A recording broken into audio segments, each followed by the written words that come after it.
Question number 8. An ester is hydrolyzed as shown by the following equation. So you've got an ester with a COO, a C carbon to oxygen double bond and then an O, and you've got a water molecule making carboxylic acid and an alcohol. It's the opposite of putting an alcohol and a carboxylic acid together and making water in a condensation reaction using a little bit of an acid catalyst. This time you're doing the opposite. You've got the ester and now you're breaking it up, a process called hydrolyzing. Hydrolyzed means using water to break bonds. So now you're breaking up the acid to make the carboxylic acid and the alcohol again. We've got some groups on there, R and R dash. I'm guessing we'll never know what they are. They could be anything. What is the percentage yield of RCOH, so the carboxylic acid made, when 0.5 grams of RCOH MR100 is obtained from 1 gram of this RCOOR dash, this ester MR150. So let's have a look. We've got a gram, we've got grams, we've got mass, we've got MR. Clearly we want to work out moles. Moles is mass divided by MR. So we need to work out the number of moles of this that we've got made.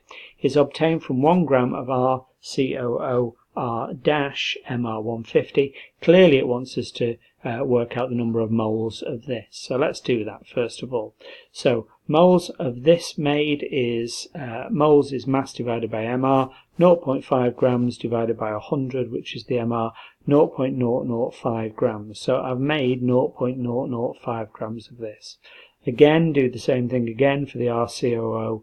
R for the ester that I'm starting off with is mass divided by MR, 1 divided by 150, 0.0067. So I've got 0.0067 moles of this. In the equation, 1 mole of this reacts with 1 mole of this to make 1 mole of the carboxylic acid and 1 mole of the alcohol.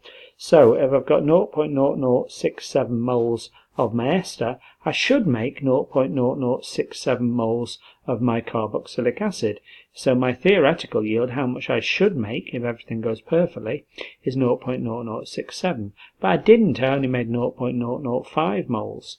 So the amount that I made is much less than the amount that I should have made. So for my percentage yield, I take the smaller number, 0.005, that's what I did make, divided by my theoretical yield, what I should make, multiplied by 100, 74.6%, which is closest to 75%. The answer is D.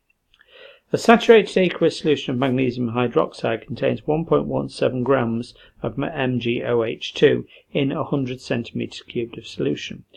In the solution, the magnesium hydroxide is fully dissociated. That means fully split up into its ions. What is the concentration of Mg2 plus ions in the solution? Well, what have I got first of all? They've given me a formula. They've given me the molecular formula of magnesium hydroxide, so I could work out its MR. I've got a mass. Let's work out its MR and work out the number of moles of magnesium hydroxide that I've got. So MR, so I've got Mg is 24. Inside the brackets I've got an oxygen which is a 16 and a 1 for a hydrogen which is 17, but everything inside the brackets is times by 2. So I've got 16 plus 1, which is my 17, and I've got another 16 plus 1, add the 24, 58. So the number of moles of magnesium hydroxide that I've got is mass 0.00117, or 1.7 times 10 to the minus 3, divided by 58, which is my MR. I've got 0.000201 moles of magnesium hydroxide.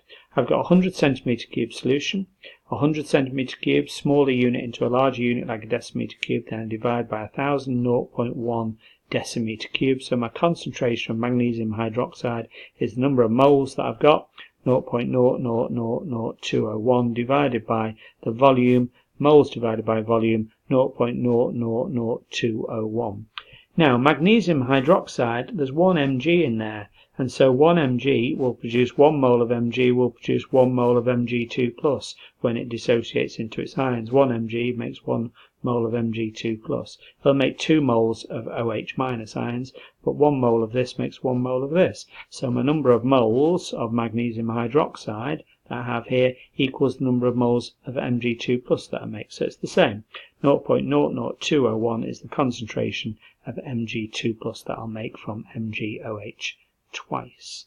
So that is another way of writing that is 2.01 times 10 to the minus 4. The answer is D.